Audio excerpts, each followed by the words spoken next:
23/2/2024 నాడు సికింద్రాబాద్ కంటోన్మెంట్ శాసనసభ్యురాలు కుమారి లాస్యనందిత సాయన్న గారి ఆకస్మిక మరణం పట్ల ఈ సభ తీవ్ర సంతాపాన్ని వ్యక్తం చేసింది.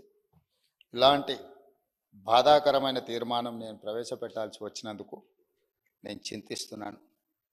కుమారి లాస్యనందిత నాన్నగారైన కీర్తిశేషులు సాయన్న గారు నాకు అత్యంత సన్నిహితులు, ఆప్తులు.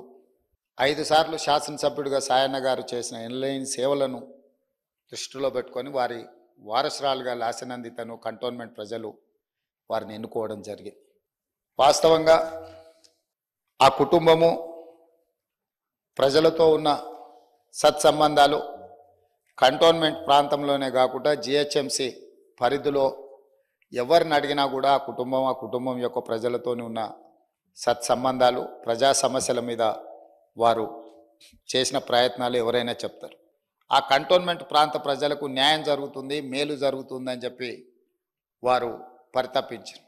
కానీ దురదృష్టవశాత్తు ఎలివేటెడ్ కారిడార్ల అనుమతి, అదేవిధంగా కంటోన్మెంట్ ప్రాంతాన్ని జిహెచ్ఎంసిలో కలపడానికి అనుమతి వచ్చే సమయానికి వారు లేరు. వారి వారసురాలుగా వచ్చిన లాస్యనందిత గారైనా ఆ సందర్భంలో ఉండి ఉంటే చాలా సంతోషపడి ఉండేవాళ్ళు. ఎందుకంటే సాయన్న గారి ప్రజలకు ఇచ్చిన మాట నెరవేరిందని.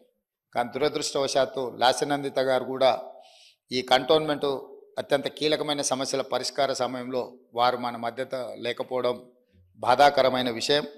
ఏది ఏమైనా కంటోన్మెంట్ ప్రజల హృదయాలలో సాయన్న గారు కానీ, సాయన్న గారి కుమార్తె వారసురాలు లాస్యనందిత గారు కానీ శాశ్వతంగా ప్రజల హృదయాలలో నిలిచిపోతారు.